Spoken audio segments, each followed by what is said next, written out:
My name is Paula Hendricks. I'm 38 years old. I'm a wife, a mother, and someone who spent years believing that keeping the peace was the same thing as keeping the family together.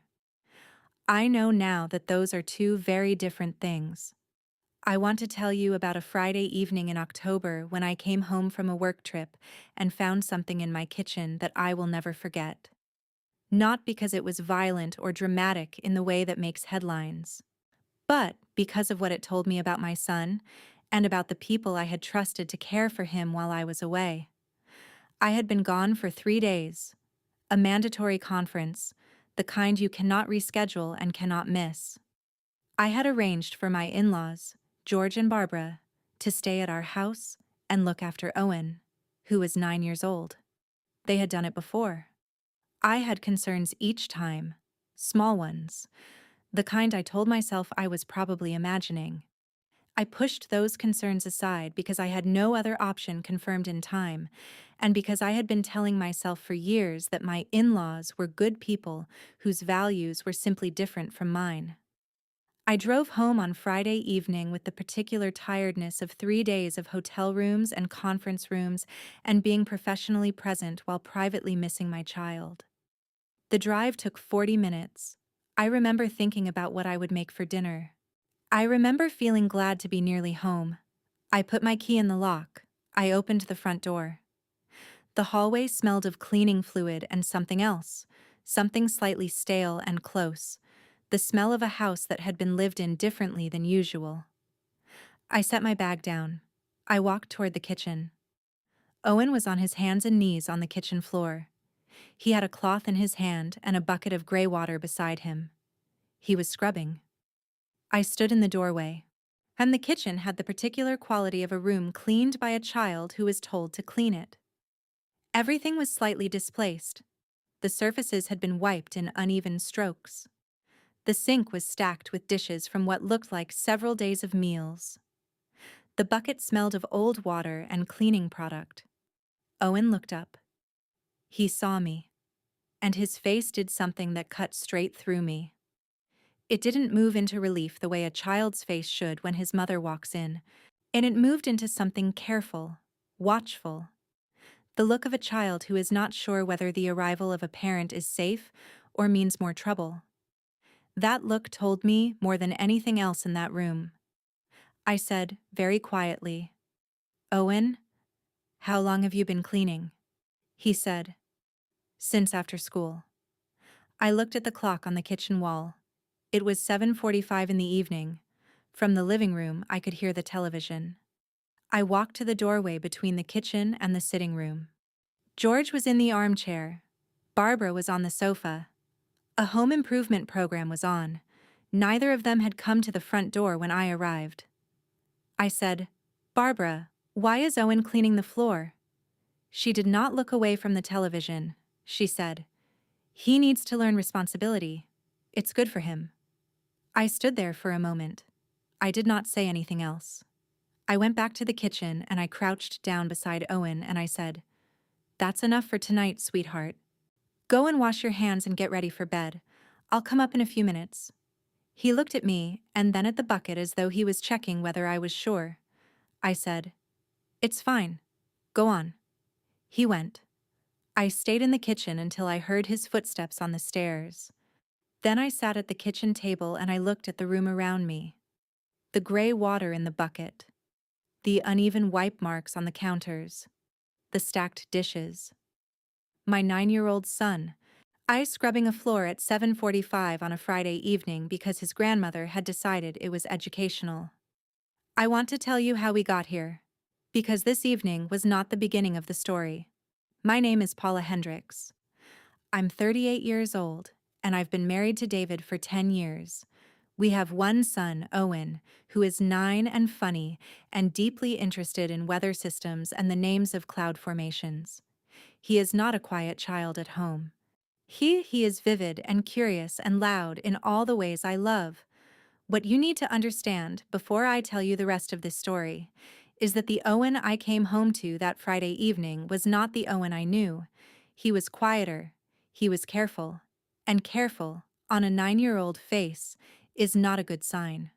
I grew up as the eldest daughter in a working-class family. My parents were not unkind, but they were stretched, financially and emotionally. And the pattern in our household was one I recognize now with great clarity. Capable children are expected to manage themselves, while the family's limited resources of attention and care go elsewhere. I was considered capable very early. I cooked at 12.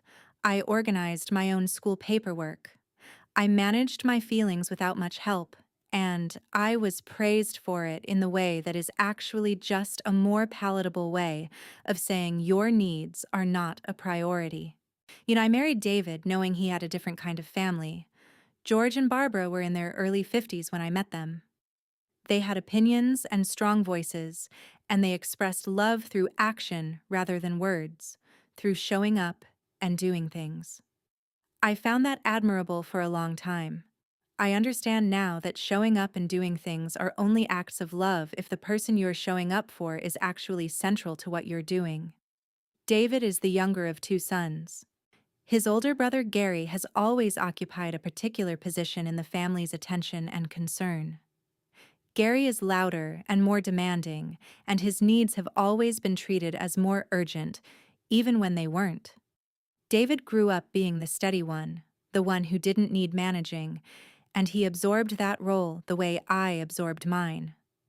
We were, in that specific way, very well matched. Two people who had learned to need less than they were owed. What I noticed, across 10 years of marriage and 9 years of raising Owen within reach of his grandparents, was a pattern that I kept naming and kept being told I was misreading. Gary has two children. They have always been treated differently from Owen. Not cruelly different. Just different in the way that matters, with more consideration, more protection, more of the invisible but essential belief that their comfort is worth protecting. Owen was held to different standards, expected to behave more. I'm forgiven less. Asked to contribute in ways Gary's children never were. I noticed this from the beginning. I raised it with David more times than I can count. He always acknowledged it just enough to make me feel heard and moved past it just quickly enough for nothing to change. That pattern, established in small moments over years, is what made what I came home to possible. I want to tell you about 3 specific moments that I think about often now, was because they are the history of what I found on that kitchen floor. Owen was 6 years old the first time I felt the specific, helpless frustration of watching my child be treated as less than in real time, with nowhere to put what I was feeling. We were at George and Barbara's house for a Sunday meal. It was a normal family occasion, nothing special, the kind of gathering that happens 6 or 8 times a year. Gary was there with his children, Connor, who was 8, and Tess, who was 6, like Owen. Midway through the meal, before anyone had finished eating, Connor asked for dessert. Barbara got up without comment and brought him a bowl of ice cream. Tess immediately asked for the same. Barbara brought her one too. Owen looked at his plate, then at the bowls in front of his cousins and said, "Can I have some too?" Barbara looked at his plate. "Finish your dinner first." Owen ate. He cleared his plate completely. Then he looked up and said, "I'm finished. Can I have ice cream now?" Barbara looked at the serving bowl. She said, "There's none left." He said, "Okay." He didn't cry. He didn't argue. He picked up his glass and kept sitting there while his cousins ate their dessert. I looked at David. He looked at his plate. Afterward, in the car on the way home, I said, "Did you notice what happened with the ice cream?" He said, "Mum didn't mean anything by it." I said, "Owen had none. Connor and Tess had 2 servings each." He said, "She probably just didn't think." I stopped talking about it, but I didn't stop seeing it. A year later, Owen was 7. He was at his grandparents' house on a Saturday afternoon, while David and I had a rare few hours to ourselves. He knocked over a small ornamental figure from a shelf while reaching for something. It broke. It was a fragile thing, and the brake was clean, and the whole accident lasted 3 seconds. George called David immediately. When we arrived, Owen was sitting at the kitchen table, pale and sorry, and had been made to wait in that chair while George gave a lengthy explanation of why we must respect other people's property, why carelessness has consequences, and what being a responsible person means. He was made to apologize formally, standing up, looking George in the eye, saying the words. 2 weeks later, we were there again, when Gary's youngest knocked a ceramic vase off a shelf. It was significantly larger than the ornament Owen had broken. It shattered completely. Barbara looked at it for a moment and said, "Boys will be boys," and went to get the dustpan. I did not say anything in the room. I waited until we were home. I said, "Did you see the difference?" David said, "Different situation." I said, "How?" He didn't answer. The third moment is the one that stayed with me longest before the work trip. I was at a family gathering for someone's birthday, a large outdoor event at a relative's house. I was standing near a group of people that included Barbara, who didn't know I was close enough to hear. She was describing her grandchildren to a woman I didn't know well, a friend of a relative. She was talking about Gary's children. She said they were so bright, so full of energy, so much personality. Then the woman asked about Owen. Barbara said, "Owen is a quiet child. He doesn't really stand out." I was standing near the edge of the decking, holding a glass of something I was no longer tasting.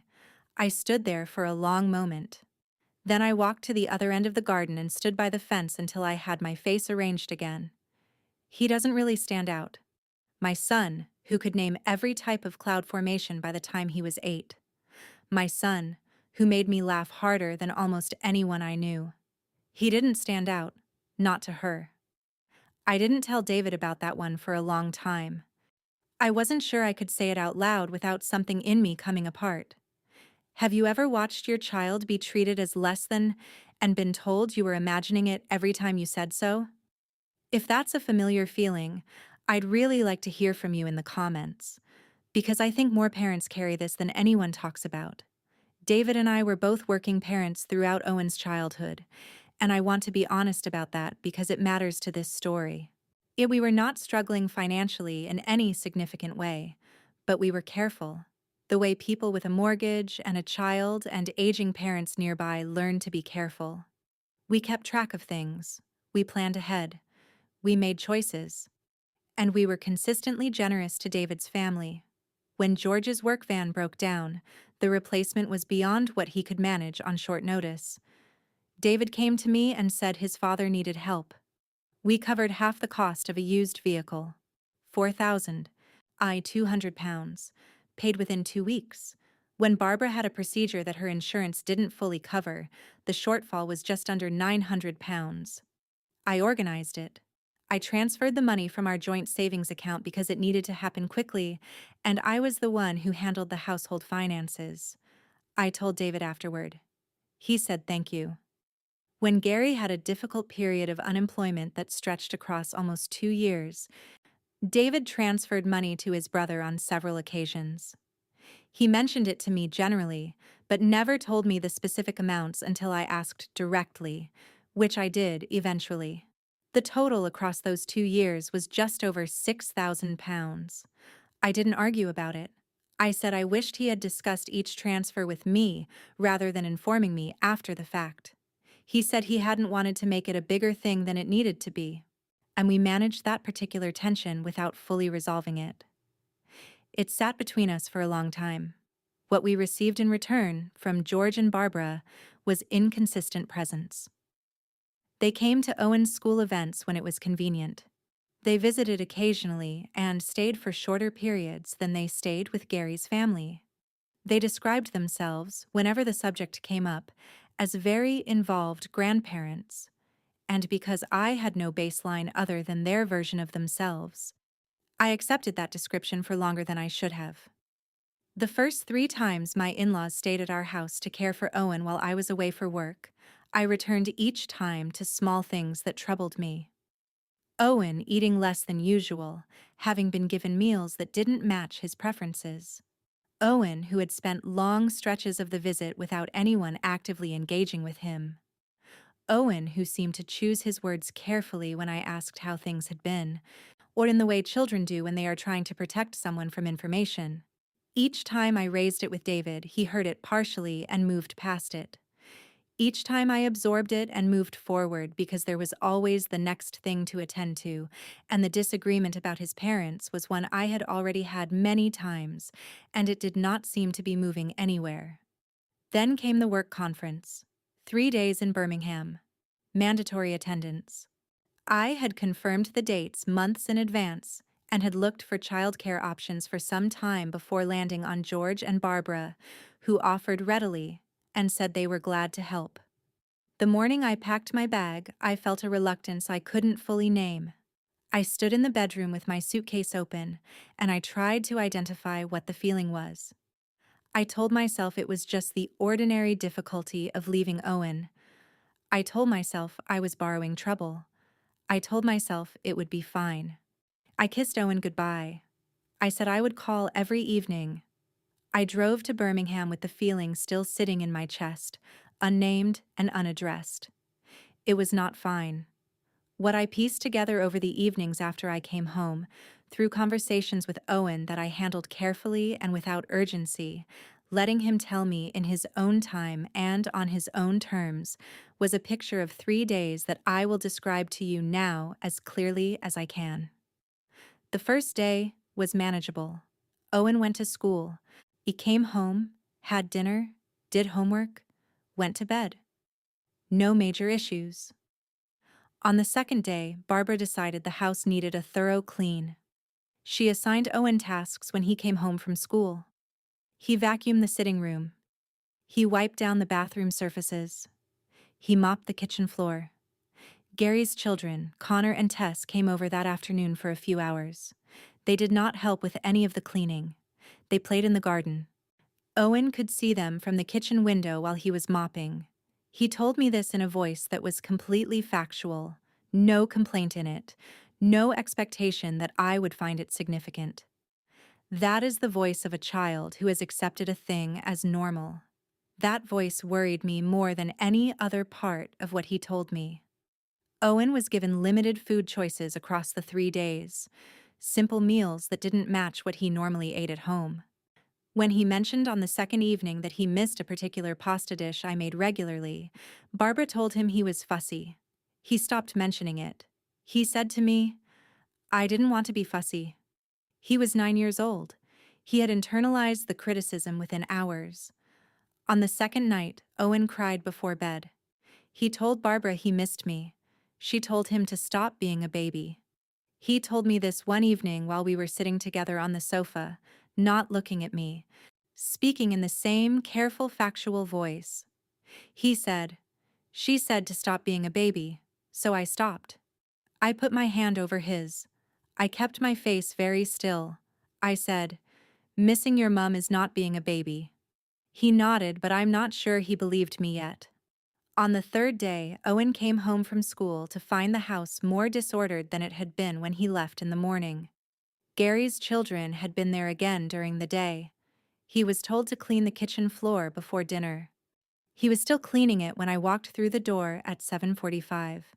I took all of this in over 4 or 5 evenings. I did not react in front of Owen. I listened. I asked gentle questions. I said, "And then, what happened?" in a calm voice. And I held every answer carefully. But inside me, something was completing itself. Not breaking, completing. The picture I had been building for 10 years, one small moment at a time, was finished now. There were no more gaps to explain away. I could see it clearly. This was not a misunderstanding.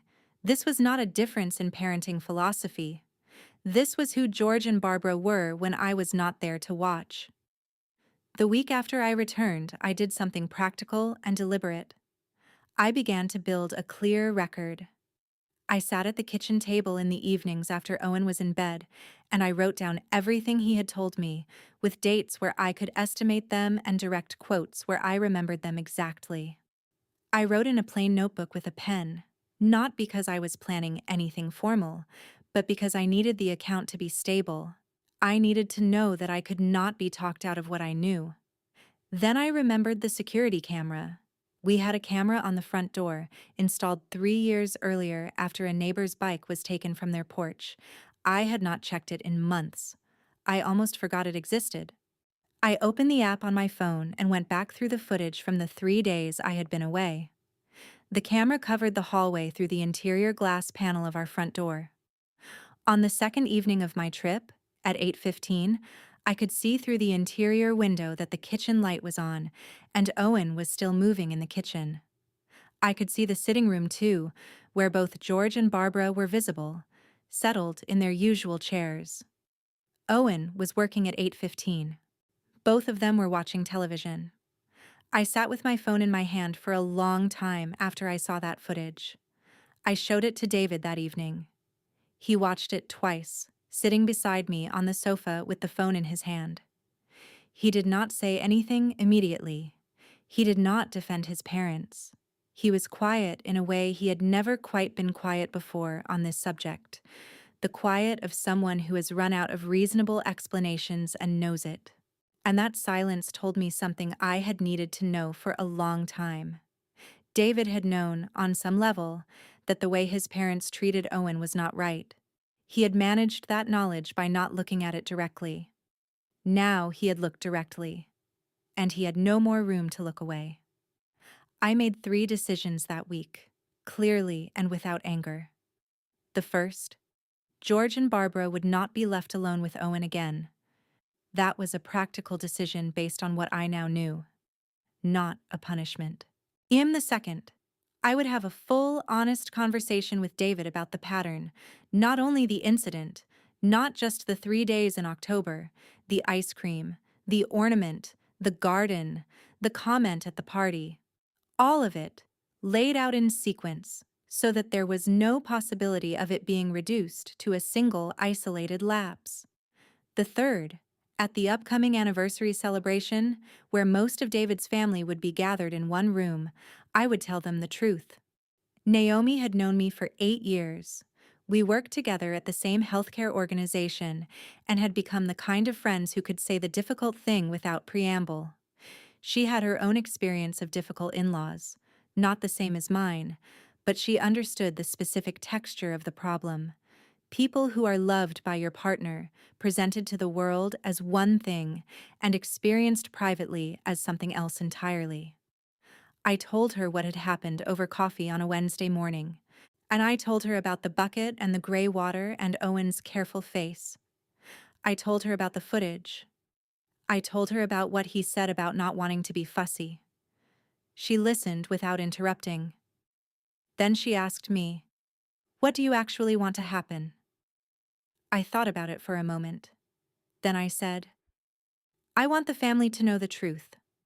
Not to punish George and Barbara, but because everyone in that family has been allowed to believe something that isn't true.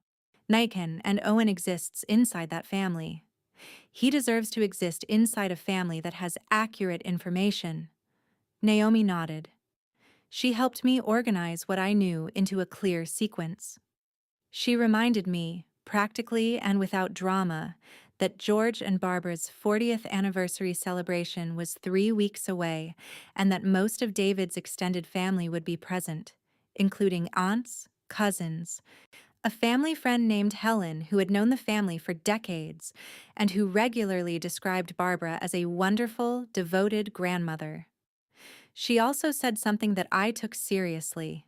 She said, "David needs to be present in this, not beside you as a bystander. He needs to choose which side of the room he's standing on."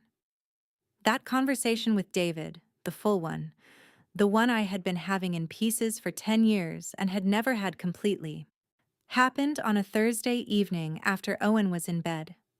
It lasted 2 hours. It was one of the hardest conversations of our marriage. I laid out everything I had been seeing and naming and being told I was misreading, from the ice cream at 6 years old to the security camera footage from last month. I was not loud. I was not accusatory in tone. I was simply thorough. David listened. He did not defend his parents through most of it. At the end, he said, "I should have listened to you more." That was not a complete accounting of his role in what had happened, but it was real, and it led to what mattered most. He said he would stand beside me. George and Barbara's anniversary celebration was held at David's cousin's house, a large semi-detached with a generous sitting room and an extended dining area. 25 people gathered on a Sunday afternoon in November, and the kind of gathering that fills with the noise of a family that has been together a long time.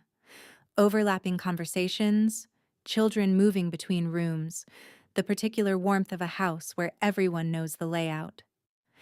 I arrived with David and Owen. I had dressed plainly. I felt calm in the specific way that comes not from peace, but from clarity, when you know exactly what you are going to say and have stopped being afraid of saying it. The afternoon moved through its usual stages: food, conversation, stories. At some point in the middle of the afternoon, I noticed Barbara and a group of 4 relatives near the window. She was holding court, as she often did in family settings. She was speaking about grandparenting. She was saying, with evident pride, that she believed in raising children with a proper understanding of responsibility.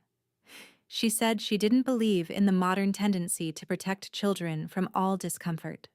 She said she always made sure her grandchildren understood the value of hard work. The relatives around her nodded. Someone said it was so important. Someone else said children today didn't know what real effort felt like. I waited. Owen was in the next room with the other children. David was sitting nearby. I could see the back of his head. He did not turn around, but I knew he was listening. When Barbara's group reached a natural pause, I spoke. I said, "I'm glad the subject has come up. Actually, I have something I'd like to share with the family, since everyone is here." The group around Barbara turned. Others nearby turned too. The room quieted, not dramatically, but with the particular attention that arrives when someone speaks with clear, specific intent. 3 weeks ago, I came home from a work trip to find Owen on his knees in the kitchen, scrubbing the floor. It was 7:45 in the evening. He had been cleaning since after school. Both George and Barbara were in the sitting room watching television. The room was very still. Over the following evenings, Owen told me what the 3 days had been like. He was given cleaning tasks each afternoon. Gary's children were there on one of those afternoons. They played in the garden while Owen cleaned indoors. He was told his food preferences made him fussy. When he cried one evening and told his grandmother he missed me, he was told to stop being a baby. I paused. I also checked our front door security camera. On the second evening of my trip, at 8:15, Owen was still working in the kitchen while both grandparents were seated in the sitting room. No one spoke. I'm sharing this not to cause harm. I'm sharing it because several people in this room have spoken today about what wonderful grandparents George and Barbara are. I think the people who say that deserve to have the full picture. And I want to say clearly, with David beside me, that Owen will not be left in the care of his grandparents without one of us present. That is a decision we've made together. It is not a punishment. It is a boundary based on what we now know. I sat down. David did not move away from me. He did not speak. He did not need to. His presence beside me, still and clear, said everything. The room was quiet for several seconds. 2 of David's aunts looked at each other. Helen, the family friend who had always praised Barbara, was looking at her hands in her lap. George was staring at the middle distance. Barbara's expression was working through something. Indignation, surprise, and something underneath both of those that I think was recognition. The room slowly began to resume its functions. But nothing in it was quite the same as it had been before I spoke. Barbara called on Monday morning. Her voice was controlled, but tight, with something she was managing beneath it. She said she had been teaching Owen responsibility. She said modern parents were too soft. She said Owen would thank her one day. She said I had embarrassed the family in front of people who had known them for decades. I let her finish. Then I said, I understand you see it differently, Barbara. My decision about Owen's care arrangements is final. I ended the call. She called back within the hour. I did not answer. George called on Tuesday evening. He was quieter. He said things had gone further than he'd intended. He said he was sorry. It was a modest apology, not comprehensive, not the full accounting I might have wanted in a different version of this. But it was genuine, and I could hear that it cost him something. I said I appreciated him saying so, and that I hoped we could find a better way forward. We stayed on the call for 12 minutes, which was longer than most calls I had ever had with George. Something in the quality of it was different. Barbara called a third time at the end of the week. She was softer. She asked if they could talk. I said yes, but I told her clearly beforehand that the conversation would not include any revisiting of whether my decision about Owen's care was reasonable. She agreed, reluctantly. We talked for 30 minutes. It was not warm exactly, but it was real in a way our conversations had rarely been before. David spoke to Gary. That conversation was uncomfortable in the way that conversations between brothers become uncomfortable when they are about something that has been unspoken for years. Gary did not fully accept the characterization of his children being treated differently, but he heard it. David was clear and direct, and he didn't minimize his parents' behavior the way he had always done before. That was different. That mattered. David also told his parents, separately and directly, that he stood behind every decision Paula had made. He said he expected the treatment of Owen to change. He said this in a calm voice with no room for revision. Two of David's aunts contacted me privately in the following week. Both had seen the difference in how Owen was treated, but had not considered it their place to speak. One said she was relieved I had said something. One said she was sorry it had taken this long. Owen was quieter than usual for about a week. He was not sad exactly. He was processing, in the way children process things when the adults around them are rearranging themselves into different positions. By the second week, he was himself again, loud at dinner, opinionated about television, interested in a new cloud formation he had read about, entirely himself. The power shift that happened during this period was not dramatic, and it was not about domination. George and Barbara did not become different people, but the story about who they were, and the one they had been telling for years and that the family had accepted without question, was no longer the only story available. The truth was now also present in the room. And truth, once spoken in front of witnesses, has a permanence that is its own kind of justice. David and I entered counseling about 2 months after the anniversary celebration, not because our marriage was in crisis, but because something had been cracked open by everything that had happened, and we wanted to work through what was inside it honestly, with help. His tendency to minimize his parents' behavior. My tendency to absorb the consequences of that minimization. The money. The years of small compromises. We worked through it carefully and slowly, and it moved us into a more honest version of our partnership than we had been living in before. In the financial generosity we had extended to David's family became more measured, not withdrawn, boundaried.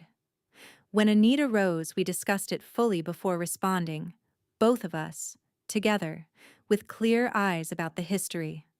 That felt different. It felt like decisions rather than assumptions. George and Barbara remained in Owen's life. Barbara's manner with him changed in ways that were small and genuine. She asked him questions now and listened to the answers. She did not speak to him in the dismissive shorthand she had used before. Whether that change was deep or surface level, I genuinely didn't know. I decided I didn't need to know yet. What I needed to do was watch the behavior and respond to what I actually saw, not to what I hoped or feared. I want to speak to you directly for a moment. If you have ever watched your child be treated differently in a family gathering, been told you were imagining it, absorbed that and moved forward because the alternative felt too difficult, then this story is partly yours. Leave a comment and tell me. Not because I need to know you agree with my choices, but because I think these experiences are far more common than anyone admits, and the silence around them allows them to continue. One evening in December, about 6 weeks after the anniversary gathering, Owen and I were at the kitchen table. He was working on a mathematics assignment, are the kind with multiple steps that required staying focused through the middle section where it gets complicated. He hit a point where he couldn't move forward and looked up. "Mom, I don't understand this part." I sat down beside him. I looked at the problem. I walked him through the first step, then asked him to try the second. He tried it. He got it wrong. He tried again. He got it right. He grinned. The specific grin he gets when something clicks. I sat there beside him in the kitchen with the December darkness outside the window and the warmth of the room around us, and I thought about the evening I had come home to find him on that floor. The bucket, the gray water, the careful face. I thought about how long he had been made to feel, in small and accumulated ways, that he was the child who needed to earn things while others simply received them. I looked at him working on his mathematics problem in his own home, at his own table, completely himself. Same child, just seen more clearly now by the people around him. The day I walked in and found my son on that floor, I thought I had failed him. But the truth is that what I found that day was the most important thing I had ever needed to see. And once you have seen something clearly, you cannot unsee it. You can only act.